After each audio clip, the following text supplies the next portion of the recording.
to be here. My name is Sydney Heimbrock. I am the industry co-chair for the Talent Community of Interest at ACT-IAC.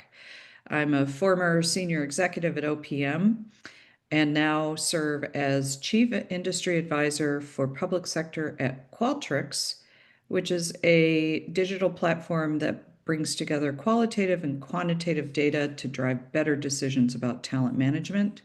And I focus, of course, on public sector organizations.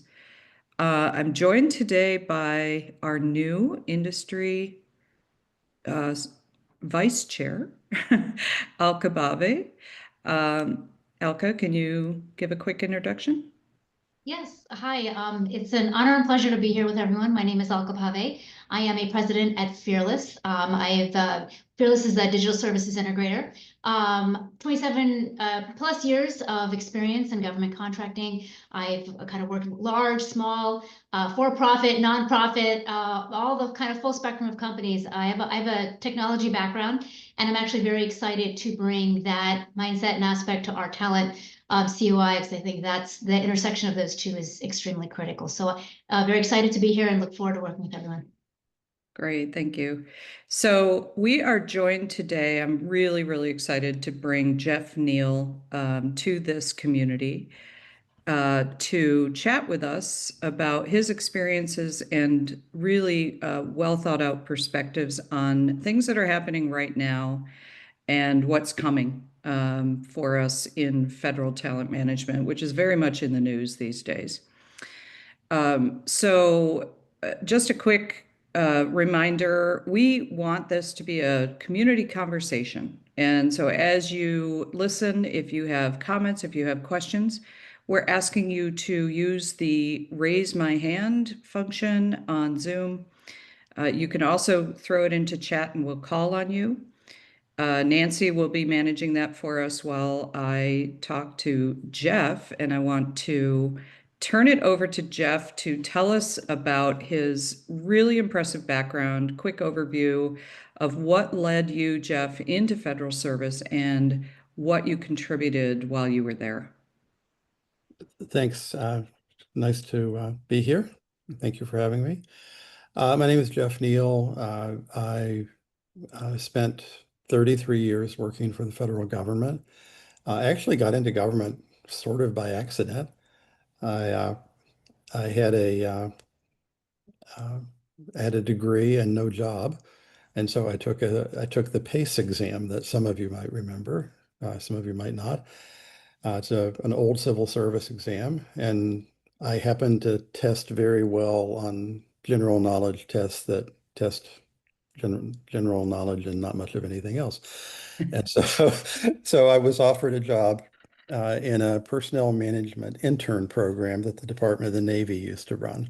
And I actually liked what I was doing. And so I ended up spending most of the rest of my career doing HR work in the federal government, mostly working for the Navy and then the department, and also still in DoD, the Defense Logistics Agency.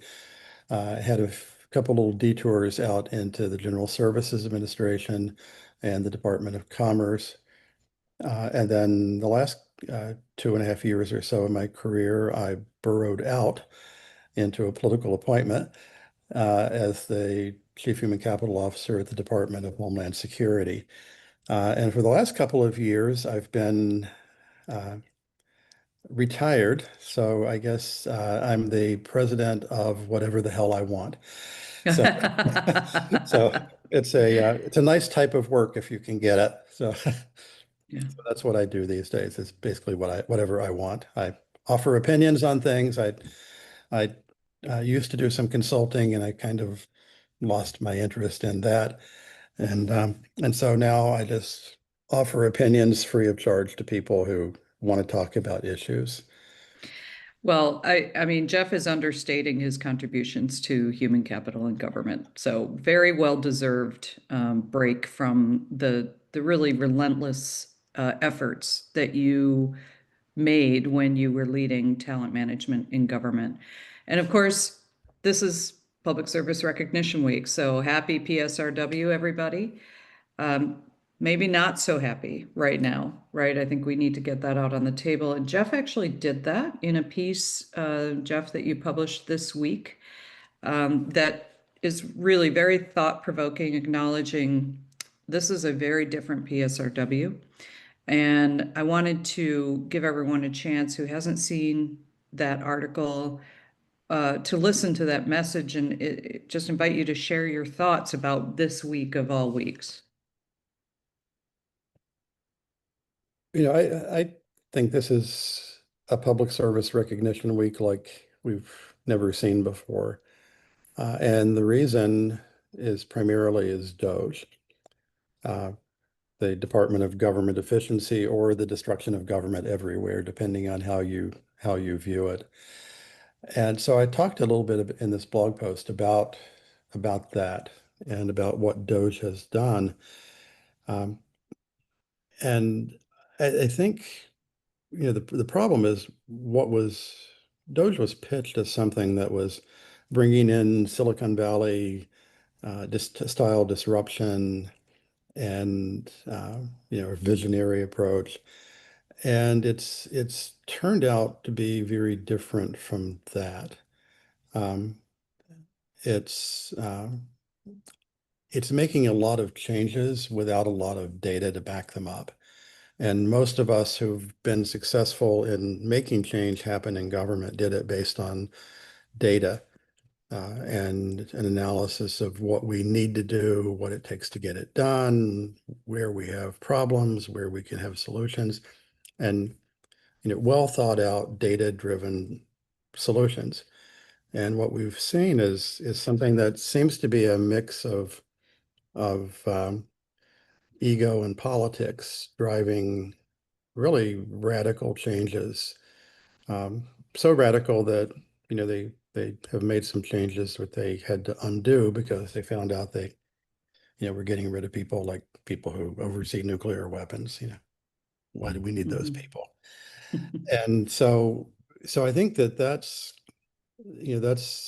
really driven morale down the toilet in the federal workforce. The thing that I'm impressed by, though, is how resilient most federal employees are. And then these folks are going to work, they're showing up, they're doing their jobs, they're doing what they've always done, which is serve the American people.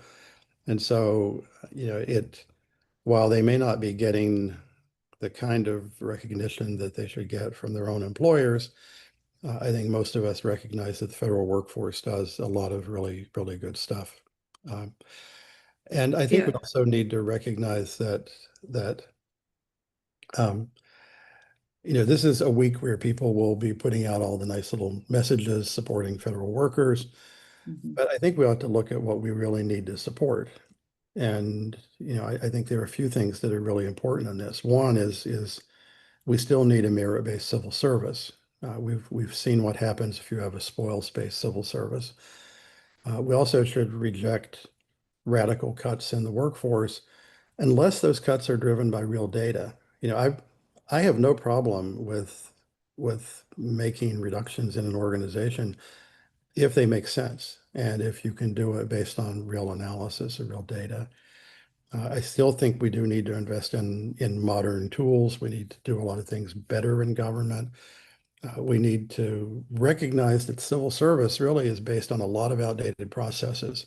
Mhm. We don't have a civil service that was designed, very carefully up front. It's something that's just evolved. It's like a 100-year-old house that's had 7 additions to it. Mhm. It's not what you would have built if you were starting from scratch. But right now we seem to have, we have this toxic partisanship in this country now that seems like it's tainted everything. And so we got Democrats on one side, don't touch anything, don't change anything, leave the civil service alone, and the current administration on the other side wanting to throw everything out. Uh, the only way we're going to have any really significant civil service reform that lasts beyond one administration is if it's something that's bipartisan. And it needs to come out of the Congress, not out of the White House, in my opinion. Right. So that's basically what my thoughts were on Public Service Recognition Week.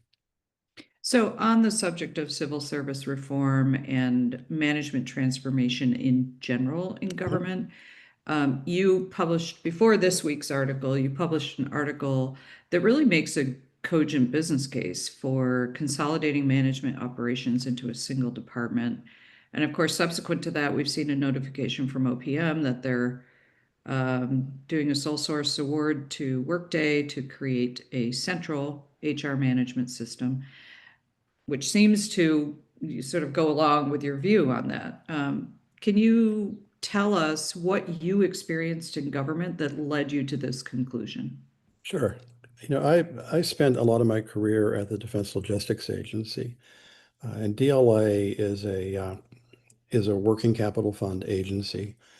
At the time I left DLA, they were doing about $35 billion a year in sales. And they're an agency, if you're not familiar with them, that sells uh, products and services to the Department of Defense and to other clients, like NASA, for example, and the Department of Veterans Affairs. They have very little appropriated money. It's almost all working capital fund. Um, and so at the time I was there, we had less than $1 billion of appropriated money, which Mhm. in an agency with 25,000 people is not a lot of money. Um, and so we had to sell things to to make money to run the agency. And that meant we were very cost conscious. Also meant that uh, we were very focused on how to operate efficiently, how to keep the cost of running the agency down so the customers would buy from us because customers were not required to buy from DLA.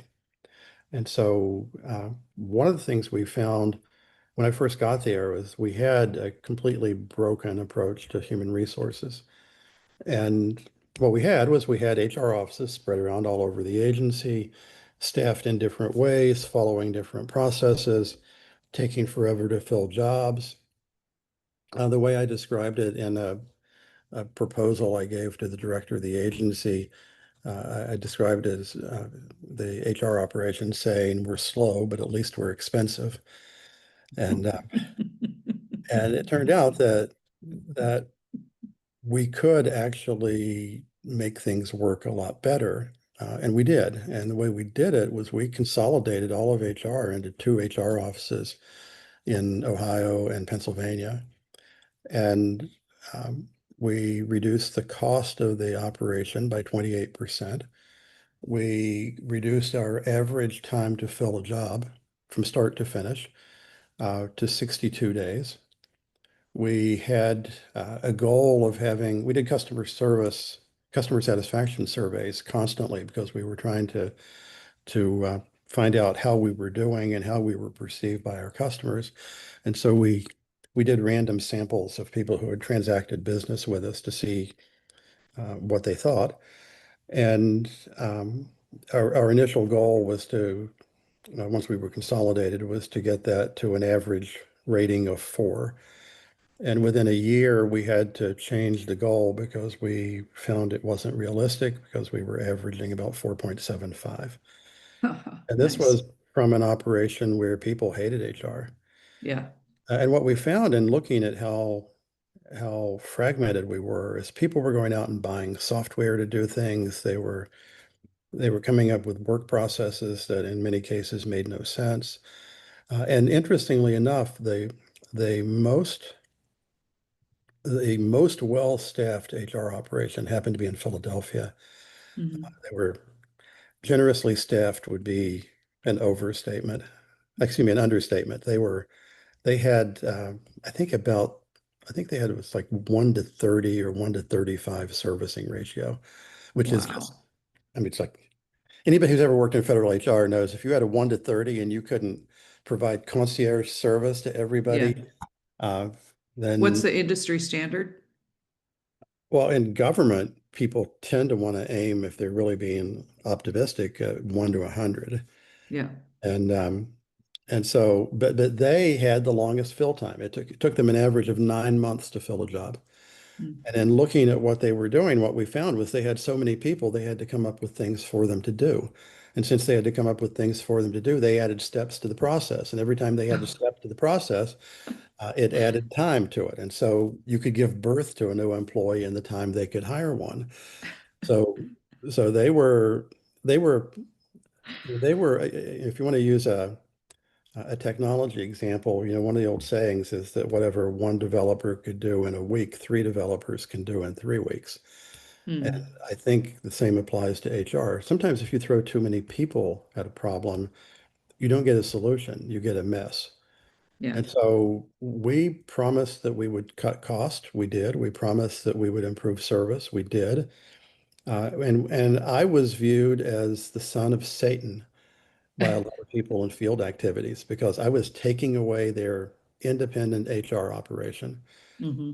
Um, and so they just thought I was the most evil person on the face of the earth. And they said it would never work, that what we were trying to do it would be a miserable failure and I would ruin the agency. Mm-hmm. We said we would do it in a year. It took us 11 months. We said we would save 25%. We saved 28%. We said we would get the average fill time down to 60 days, and we failed. We only got it to 62 days. Mm. But people just wanted control. Yeah. And what I've found is that we frequently have people who would rather have a bad service that they own than a great service that they buy from somebody. And I think it's just a control thing that people want to control stuff and own it. But what I've found is that a lot of management type functions can very easily be bought from somebody. Mm-hmm. And so what I had proposed in a blog post a few weeks ago was creating a department of management services. Mm-hmm. And for smaller departments and agencies, and I admit I have a bias because I came from DoD, so smaller to me is like under 10,000. Um, DoD, we were fairly At large. scale. Yeah. But what I would propose is a department that consolidates a lot of management functions, consolidates the oversight of them, it becomes a cabinet department, um, takes the management side of OMB and moves it out of the White House into the management department, takes agencies like OPM and GSA, um, Federal Labor Relations Authority, MSPB, EEOC, takes all of this stuff and put it into a single department. Mm-hmm. And I've had people tell me, oh, that's a terrible idea because, you can't have policy and the operations in the same place. And Mm-hmm. that's not true. Agencies do that all the time. Hell, OPM sells services and writes policy and then Mm-hmm. inspects people. So, I don't think there's any more conflict in a management services department than there is in an agency like OPM. Um, I think if we did something like that, then we could stop buying the same products over and over and over again, which we tend to do. We go out and buy software. Instead of buying it like somebody that's got 2 million employees, we buy it, like 50 or 60 different companies and don't necessarily get the best deal because we aren't buying with the scale that we have that really very few people can match the scale of government. So the Right. government could do much, much, much better on purchase of technology, on rolling out systems, on not doing the same thing over and over again, not deploying something, 50 times where you do it slightly differently everywhere and just keep Yeah. adding cost and time to everything. So, basically that's the idea is to consolidate management services and actually deliver those services via that department for the smaller agencies and departments. Let the large ones like DoD and DHS and VA and transportation, let people like the Treasury, let them run their own, but have all of the policy in the Department of Management Services, all the oversight in management services. Mm. And Okay. I think that would be a far more effective way of doing things than the way we're doing them right now. And it would generate a lot of savings. Yeah. But can you explain for us then, why do you think it's so important that the larger agencies actually continue to retain their own operations? Mainly to make the scale of the Department of Management Services more manageable.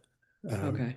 I, I think initially I would want the big departments to run their own just because of the scale issue. Mhm. Eventually, though, I wouldn't be surprised if some of the larger departments would want to buy the services. If the Department of Management Services was functioning the way it should, Mhm. a lot of agencies might decide they would rather just buy the service from them rather than creating their own and running their own operation.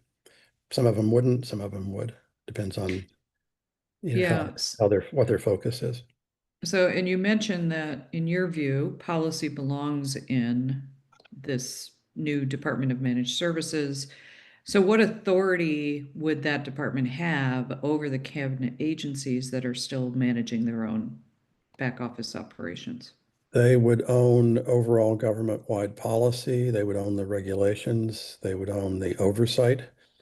Um, Mhm. they would own the purchase of technology. Mhm. So VA and DoD and transportation and Treasury um, wouldn't be out buying their own software. So the Department of Management Services would tighten things up considerably. And Mhm. um, really in the operational side of it, the bigger departments would execute on their own, but they would be doing it using tools and policies that are provided to them. Okay, so this is ACT-IAC, of course, is a partnership between technology companies and government to drive innovation Right. in government services. So I'm sure there are a lot of people here from the private sector who are very interested in this idea. Okay, then now in this view, right now I'm trying to get the Department of Managed Services to buy my innovative technology to drive efficiency and effectiveness. And then that department sells it to the other agencies. Is that how you see it working? Yes. Okay. Yeah, that way Um, you don't have to buy it over and over again. Over and over. Yeah. The So other it's thing, essential. Yeah, the go ahead. other thing I would propose is that, if you've got, let's look at the HR side of it, for example. Let's say Mhm. you've got a Department of Management Services that's providing HR services across the government. Um, I would propose that you do that with a mix of government operated and contractor operated facilities. And it would be a way to let government and business industry compete for that work on a level playing field. Because Mhm. they, if HUD is wanting to buy services from this department, um, they could go to an operating office that's run by a contractor. They could go to one that is run by another, by the Department of Management Services, or they could go to one operated by the Department of Defense, and let people compete for the work based on cost and on performance. And it would allow us to do much more accurate cost comparisons on who can actually provide the services more effectively, more Mhm. efficiently, lower cost, but also weighing performance because, sometimes cost is your main driver, sometimes performance is your main driver. Most people are trying to balance those two things, recognizing that they don't have unlimited money, and so they want to get the best they can afford. Yeah. And I think that this type of operation would be far more efficient. Our own experience at DLA was that when we turned everything around and started providing HR services that were very highly regarded by the customers, we started getting agencies coming to us saying, "Would you do our HR work?" Yeah. And um, I think at the time I left, we were providing HR services to about 70,000 employees just out of DLA. Uh, Yeah. 25,000 of DLAs, and then the other 50,000 were other agencies. Yeah. We had a similar, just a side note, we had a similar experience, when people stumble on these centers of excellence, find out about them, they realize, yeah, if I don't need to replicate this, right? And so at OPM, I helped create the innovation lab, and that was actually how we grew. Is people would come to our workshops and just say, "Hey, we need this in our agencies. Could you give it to us?" Right? Like, could you come and be the people who work on these kinds of programs in our own department? And I've never gone through and done the cost savings calculation. It might be that current lab leadership, or very recently current lab leadership, because it's been shut down, I have done that. But I think it's really testimony to, again, the desire of federal leaders and employees to find more efficient ways to make things better.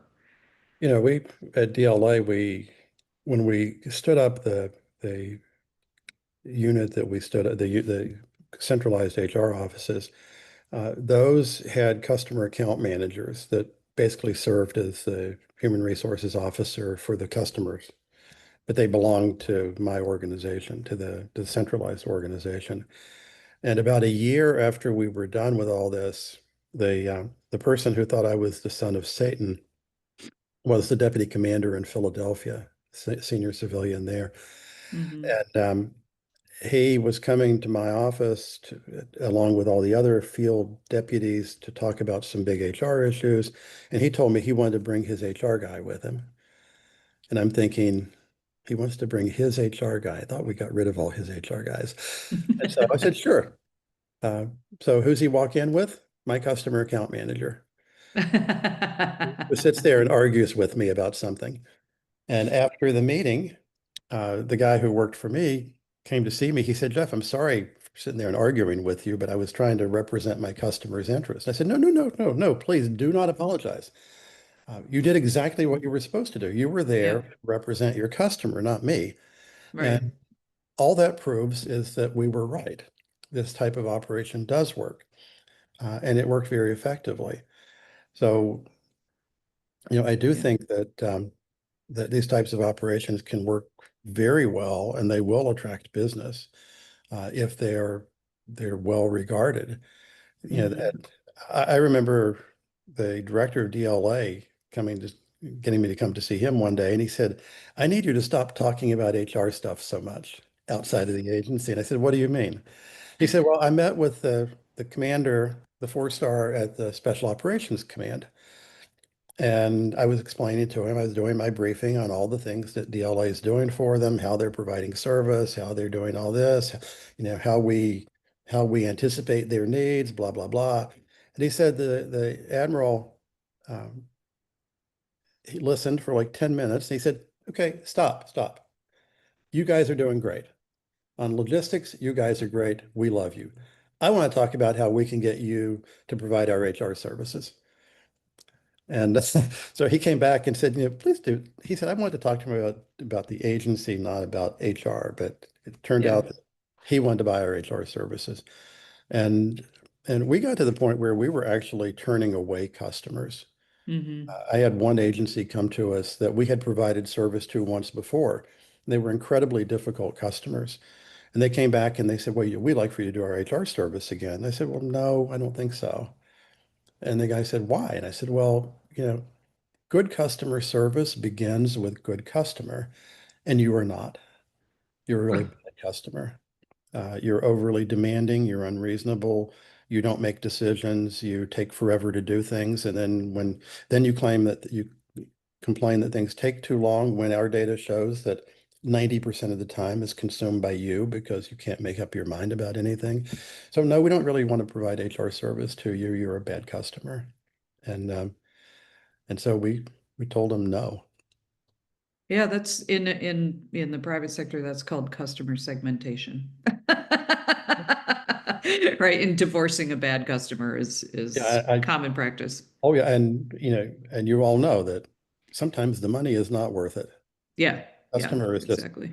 yeah, they'll give you some revenue, but they'll give you more headaches. And if you had hair, you'll pull it out. I Yeah, don't have to worry about that anymore, but anyway. yeah. So you mentioned, uh, interestingly, potentially provocatively, actually removing management oversight from OMB to Right. create this department. Right. And so that's now really firmly separating the budget process from the management Correct. process. You know, can you tell us, like, would you see any challenges in that step? Oh, yeah. OMB would not like it. They, they might Clearly. view management as their ugly child, but it's their ugly child and they want to hold on to it probably. Some people would argue that, you're removing the management function from the White House. And so that's, a reduction in status. But having a secretary of a major department um, responsible for management, I would argue would put a lot more attention on management than the current process in OMB does. Hmm. It's, I view um, OMB as the Office of Management and Budget. It's it's really budget. It's really the budget department or the Office Hmm. of Budget and sometimes management. And Hmm. they've got some very talented people on the management side of OMB that I don't think have the impact they would have if they were in a major department Yeah, and had the the oomph that comes along with being in a cabinet level department. yeah. So I think that would be I think I'm not arguing that this would be easy to do. Hmm. I do know that if you go back and look, you'll find multiple administrations have considered this type of thing. It's not an idea that nobody's ever thought of before. Hmm. And and people have not done it because it is hard.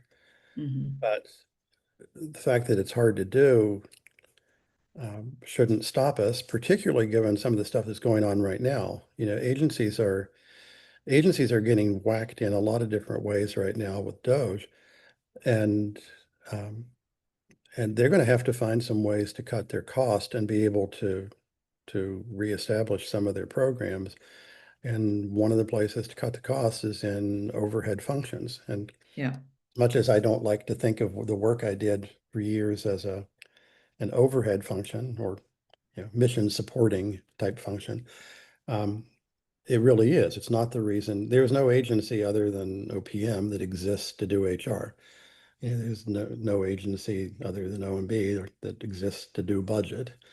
And so a lot of these services they really are mission support services. They're not the mission of the federal government. And we should provide them in the most cost-effective and efficient way possible. hmm, That means not having so many of them. And some people tell me, well, how can you really save money by consolidating all this stuff? Because you still have to have people to do the work. Yeah, you do, but look at how many layers of management we have in a lot of these organizations and how many people don't produce. They supervise, they manage. You've got all these management structures. And then a lot of these organizations are so large that they have their own support functions for themselves. And so you replicate those over and over and over again. And when you start looking at all of the overhead within the overhead that you can eliminate by consolidating it, there's a tremendous amount to be saved there and still provide better service than they get right now. yeah. I'm really taken by your pointing out that, this centralized management service or managed service agency would own the entire life cycle of management from policy to program to oversight. And I see a comment in the chat from Steve Kraus, whom you may know from OPM, formerly of OPM, sort of foot stomping. Yeah, there will be something around standards there. So I want to give the floor to Steve to amplify, his reaction to the things you're saying. Yeah, thank you. And Jeff, I don't know that we've ever actually formally met, but I've been a big fan of yours for a long time. I really love your ideas about this Department of Management Services. And in fact, if I recall correctly, I think you wrote a blog very similar to that back in the 2018 timeframe when we were first looking at the OPM GSA merger back in the day. I was involved in that project from the GSA side. I ended up leading the HR CUSMO and the HR line of business at OPM, which I would also say that a lot of the things that you were discussing about agencies then being able to buy from sort of a marketplace of federal and commercial providers is in fact what we were striving to do with the HR CUSMO. I guess I would ask you a question, which is, what do you see, if anything, that has changed between, 7 years ago when some of these ideas were first being proposed in the first Trump administration and where we are today? Has anything changed or evolved in terms of your thinking of how that Department of Management Services would be, should be, or could be stood up? Well, it's funny because when we did something similar at DLA, what it took to make it happen was an agency director who was willing to just order that it be done. I was very lucky. The director of the agency at the time was a vice admiral named Keith Lippard, and I had known Keith for 20 years. When he was a commander in '05, he chaired the interview panel that recommended me for my first managerial role. And then he came to DLA, and I was there as the J1, the director of HR. And he walked in. He said, "What are you doing here?" And I said, "Well, I work for you. I'm proof that your mistakes come back to haunt you." And but he was willing to to give the order to do something that nobody in the agency in the field wanted to do. Every single field commander objected, and except one. There was one who actually ended up as a 4-star himself who didn't object. But Keith was willing to just give the order and support me in making it happen. And one of the things that we've found is if there's a good thing to come out of the DOGE effort, it's a realization that if a president wants to, he or someday she could can order that it happen and push it through and make it happen. Now, granted, a president can't stand up a new department on his own. It takes Congress to do that. But if we can deal with the disruption of DOGE with no data to back it up, we certainly could deal with a major transformation that could be driven by data and analysis and a well thought out approach to rolling it out. So I think it's pretty clear that you can make pretty radical changes in government if you're willing to force them to happen. I don't think what would always happen with these types of things is, you say we're going to do X, and then the naysayers say, hey, they start complaining about everything. They have 1,000 reasons why it won't work and none why it would. And then they say, okay, how about if we delay until then? And then we delay until then, and we delay and we delay and we delay. Yeah. And pretty soon, an eternity has passed and nothing has changed. Yeah. So I think that one of the positives, and I'm stretching to find positives with DOGE. One of the positives is it has shown that if an administration really truly wants to drive change, they can, and they can make it happen. They can make it happen relatively quickly. Yeah. So I think that's important. And some people would say, well, the courts haven't finished ruling on what they can and can't do. But if you look at reducing the number of employees, for example, the administration can't just refuse to spend money, technically. However, let's say an agency says we're going to reduce by 10,000 people, and Congress sues and says you have to spend the money, we appropriate it. How's a court going to enforce a ruling that says an agency needs to fill jobs? How do you do that? Hmm. You can't. So technically, they can't refuse to spend the money, but um, Yeah, they de can jure refuse. versus de facto is what you're talking about. Yeah. Yeah. And Yeah. so it's damn near impossible to enforce an order to hire more people. So there's a lot that government can do without um, without necessarily Congress being involved. It would be much better if Congress is involved and stands up a new department. I would much rather have that happen. Yeah. Well, I'm really taken with your pointing out, because this is something that's been going through my mind a lot, having served, at the center of government at OPM and trying to drive change and encountering all these challenges and barriers and constraints and resistance to change, that this is really a wake-up call for all of us. Very much a wake-up call, a painful, painful wake-up call, at the degree to which we helped make this happen. Because if you don't keep up with people's changing expectations and needs, um, they get frustrated and they drive this kind of massive disruption that we're seeing right now. Um, and so, there's risk in not acting, Mhm. and there's risk in acting. And so I want to, and it's the risk that causes thoughtful people to say, hey, wait a minute, let's slow down a little bit, let's talk this through. And unfortunately, as you've said, right, that can then kind of grind change to a stop. But let's talk about those risks. So as you propose consolidating, for example, HR at the enterprise level, what are the risks that you could anticipate, and how could we then mitigate those risks in designing the department?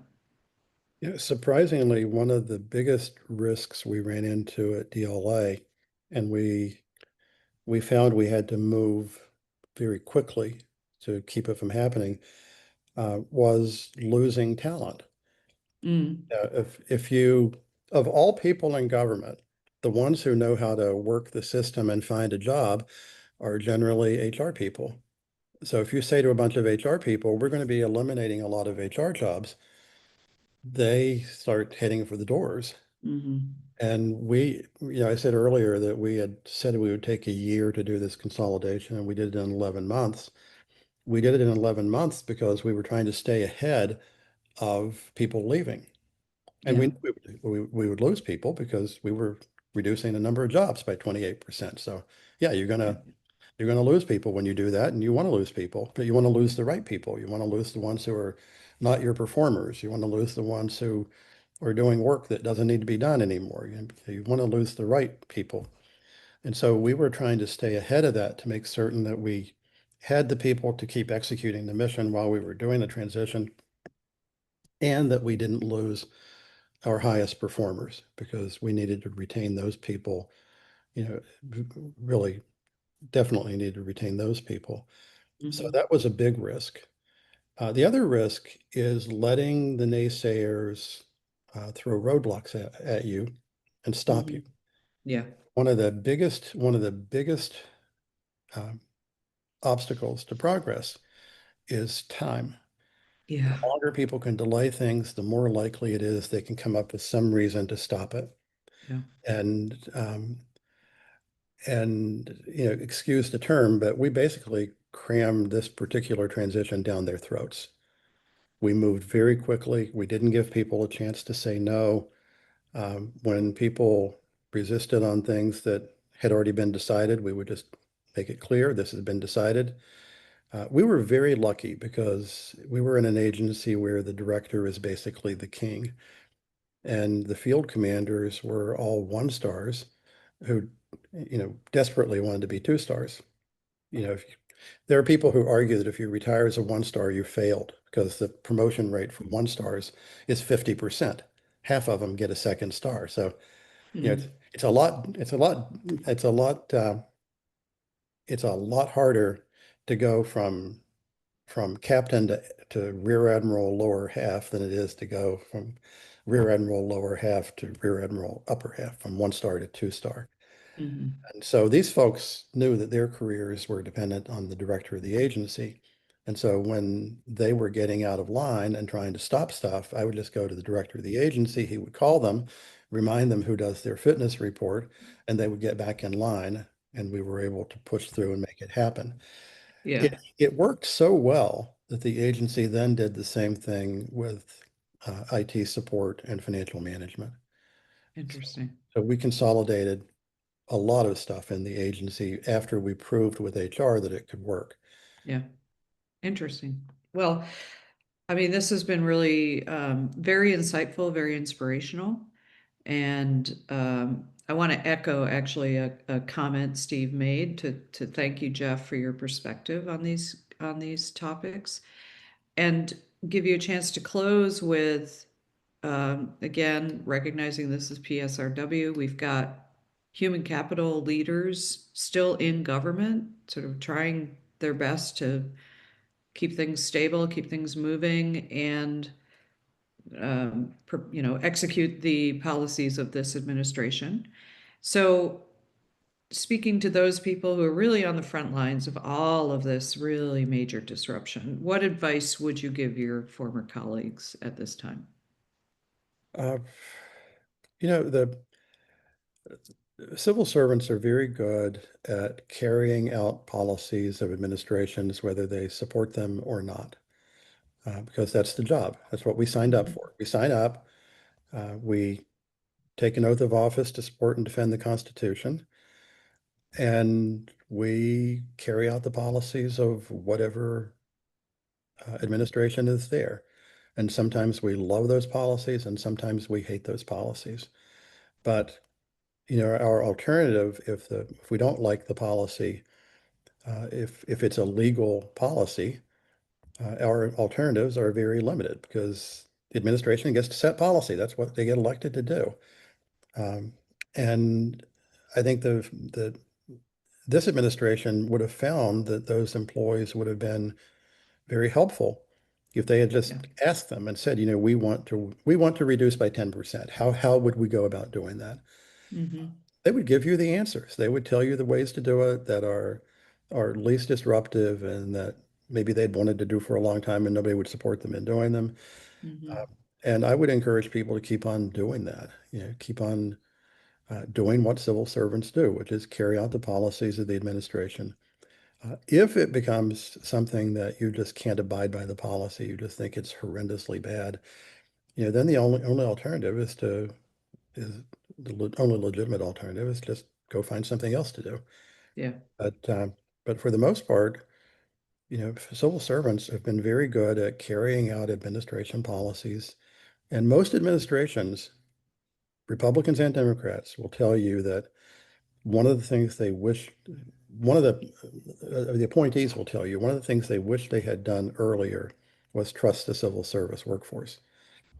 I've had a lot of people tell me that they had no idea how much these folks could get done if they would just trust them to do it. And they wish they had Yeah. done it earlier because they would have gotten a lot more done. Yeah. And, I put something in my blog post this week from President George H.W. Bush. Less than a week, 6 days after he took office, he met with a big group of senior executives and asked them to work as partners and said that he was a conservative. He had a conservative view of government. And that's not inconsistent at all with a career civil service that's Yeah. focused on serving the American people and supporting the Constitution. And so he died in a wool Republican, was very interested in working with the career civil service to get things done. And I don't think public service should be a partisan issue. Exactly. Yeah. It's not. And, Yeah. and I don't think a merit-based civil service should be a partisan issue. Yeah. And it just to sort of foot stomp that, there was testimony by Iowa Governor Kim Reynolds on the Hill during the early days. I can't remember the date, but you can look it up, Government Oversight Committee. And she had done essentially what she said is, I did Doge before Doge was a thing. And the difference was she listened. to her executives, to her civil service executives. She listened to her employees and she took that input and she was able to consolidate as enormous number of agencies into a much smaller number to drive efficiency. She's got all kinds of amazing data on how much money she saved and the significant improvement in services to community members, to citizens and residents without laying off a single person and by listening. Because frontline employees know where things are broken because they're interacting with the customers every day.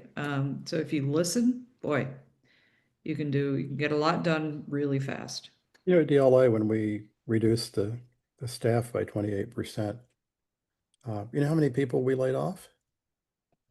3. Yeah. Only because they didn't accept the jobs we offered them. Yeah.